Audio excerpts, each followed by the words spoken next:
di mana sebuah postingan online tentang konsep ini menjadi viral di media sosial.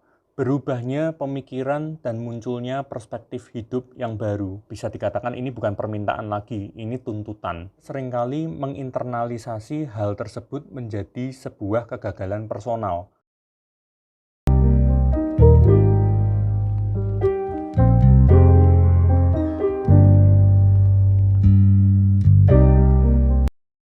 Hari ini aku akan mencoba membahas fenomena quiet quitting yang sedang tren di media sosial. Apa sih maksud dari fenomena ini? Dikutip dari New York Post, konsep ini tuh berasal dari Cina tepatnya setahun yang lalu. Di sana fenomena ini lebih dikenal dengan sebutan lying flat atau tangping, yaitu fenomena gelombang pekerja muda yang memberontak terhadap konsep jam kerja yang panjang dan sulit di Cina. Tren ini dimulai pada April 2021 di mana sebuah postingan online tentang konsep ini menjadi viral di media sosial. Namun hal ini menjadi booming kembali di Juli 2022 lewat video pengguna TikTok @ZaidLaplin. I recently learned about this term called quiet quitting, where you're not outright quitting your job, but you're quitting the idea of going above and beyond. You're still performing your duties, but you're no longer subscribing to the hustle culture mentality that work has to be your life. The reality is it's not, and your worth as a person is not defined by your labor. Yang kurang lebihnya mengatakan, kamu tidak perlu keluar dari pekerjaanmu, kamu cukup keluar dari gagasan untuk menjadi yang terbaik dan teratas di tempat kerjamu. Kamu tetap menjalankan kewajibanmu dalam bekerja, tapi kamu tidak perlu lagi menganut hustle culture. Sampai 24 Agustus kemarin, tagar quiet quitting ini di TikTok telah meraup penonton sebanyak 17,4 juta orang. Nah, sekarang kita masuk ke apa itu quiet quitting gitu. Quiet quitting adalah respon terhadap budaya hiruk-pikuk dan kelelahan. Di sini karyawan berhenti melampaui batas dan menolak melakukan tugas yang tidak dibayar. Di sini karyawan bekerja dengan apa adanya, seperlunya, tidak mengejar karir. Yang penting hidupnya tenang dan gajinya lancar. Karyawan lebih membatasi diri mereka sendiri gitu. Contoh konkret di dalam kehidupan real adalah orang yang seringkali menolak lembur, menolak bekerja di luar jam kantor, dan biasanya tuh perannya tuh seadanya aja, cenderung menolak berperan lebih gitu, bekerja seperlunya aja, dan mereka memegang teguh work-life balance.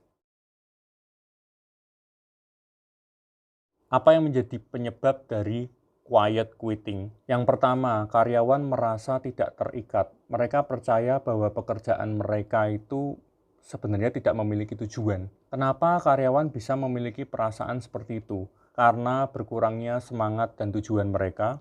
Kemudian mereka juga minim apresiasi di lingkungan kerja dan bahkan lingkungan kerjanya dianggap kurang bersahabat.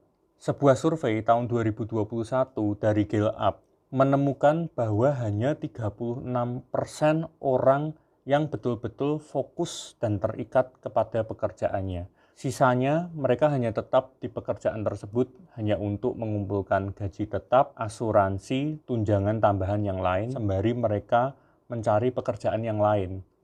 Yang kedua, berubahnya pemikiran dan munculnya perspektif hidup yang baru. Quiet quitting itu timbul akibat jam kerja yang tidak teratur dan berantakan di masa pandemi. American Psychological Association itu menyebutkan kelelahan dan stres para pekerja pada masa pandemi itu memuncak. Jadi hal ini mengubah pemikiran banyak orang dan memunculkan perspektif hidup yang baru. Yang ketiga, pertumbuhan upah. Pada bulan Juli 2022, inflasi di Amerika itu menyentuh angka 8,5%. Juni itu inflasinya bahkan 9,1%. Sedangkan kenaikan rata-rata gaji dari para pegawai adalah 3,4%. Hal ini membuat mereka bertanya-tanya, kenapa mereka harus bekerja sedemikian keras kalau kenyataannya sebenarnya mereka itu menghasilkan uang yang lebih sedikit. 4. Work-life balance yang buruk.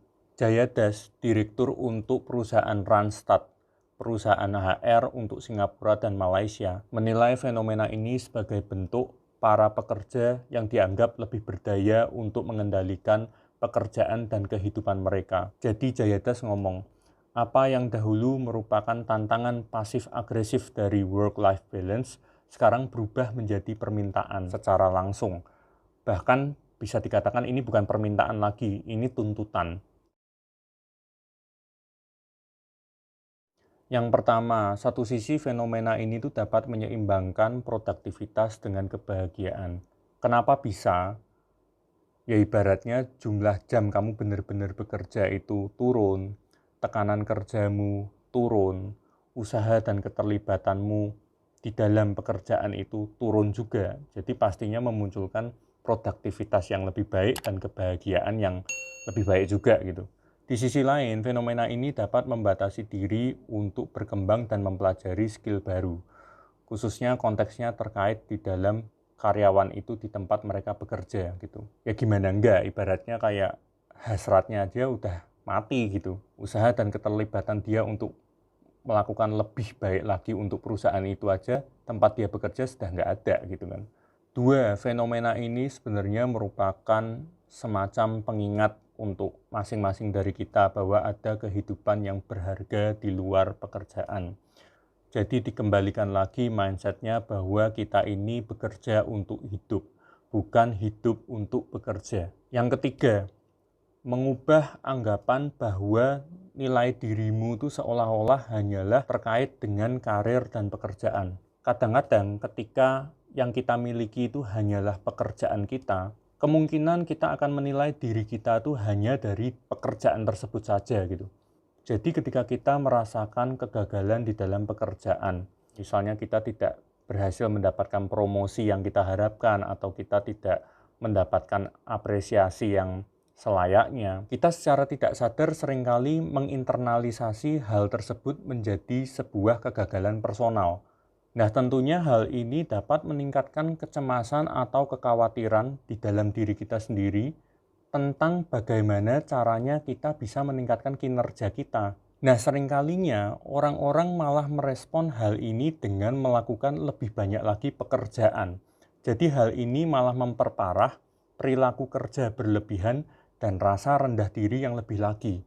Yang keempat, tentunya bagi para pekerja atau karyawan yang melakukannya, perusahaan akan memberikan note tersendiri. Dan tentunya secara tidak langsung hal ini akan mematahkan peluang yang sebenarnya bisa ada, bisa muncul ketika teman-teman itu melakukan pekerjaan teman-teman dengan baik, dengan sungguh-sungguh, dengan brilian, dengan luar biasa. Tapi peluang itu menjadi pupus ketika teman-teman melakukan tren ini gitu. Ya ibaratnya kecil kemungkinan untuk orang-orang yang bekerja di dalam tempat yang sama dengan teman-teman untuk bisa membicarakan teman-teman atas kompetensi kerja teman-teman yang bagus. Yang kelima, teman-teman, kalau dirasa quiet quitting ini adalah hal yang pantas diambil untuk lebih bisa mendapatkan kebahagiaan teman-teman di luar sana selama masih logis, ya kenapa nggak diambil aja gitu.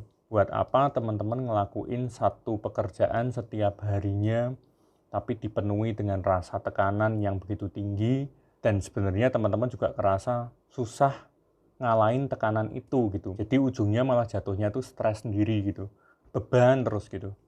Tapi ya balik lagi ya teman-teman, konteks tujuan hidupnya teman-teman itu seperti apa kan masing-masing gitu. Yang keenam, teman-teman, kalau teman-teman belum ada hal atau passion yang sekiranya teman-teman ingin kejar, menurutku budaya ini nggak pas sih gitu. Kecuali teman-teman ada hal yang ingin dijadikan, disalurkan, atau dipelajari lebih lagi, lebih dari sekedar hanya untuk mencapai work-life balance gitu. Yaitu nggak apa-apa gitu. Tapi balik lagi ini pendapatku pribadi ya teman-teman. Sekian ulasan dari aku hari ini tentang quiet quitting. Terima kasih buat perhatiannya dan matur nuwun.